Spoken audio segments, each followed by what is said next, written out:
Agora que o fenômeno novo está, a pessoa aqui chega na qualquer costa, ainda não está dentro mais via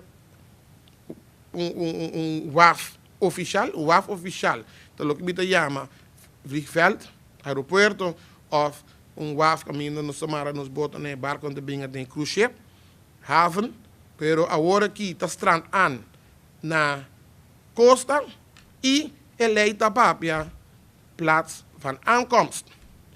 E agora vou para a plaats van aankomst en dat mencionar um caminho que me está a vliegveld of na WAF. Zij te caminho não conosco agora aqui do parlamento of governo me vai trazer e ajustar a lei aqui para o tipo de free for all aqui para também de saber a verdade. No momento que a pessoa aqui chega diante do juiz comissário também dicta a base da própria lei. Que me nós mira aqui não que em aqui mas não cabe bisa trempang não te virando sabi.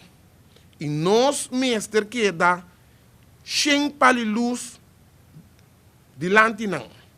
Fração por manda petição oficial para mandar chamar ministro da Justiça para vir de openbare bijeenkomst para por explicar dia mais que exatamente passa, que exatamente o governo está pensando de fazer para sobrar, para cambiar a lei, também tarde.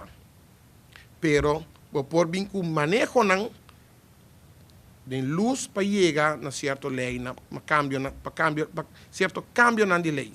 Isso aqui me querem, mas compreender também, de ministro da Justiça acaba, que não há bem certo manejo não.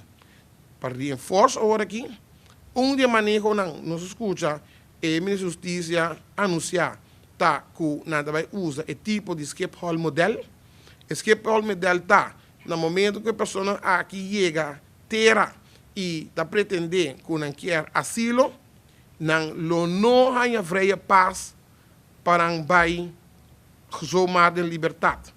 E escape hall model aqui está dando governo e espaço para aguentar a pessoa aqui para 28 dias, por exemplo, em lugar na HVB.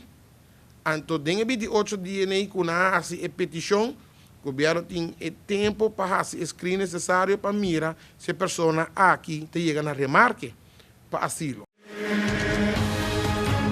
Essa aqui é a Rubiano, o website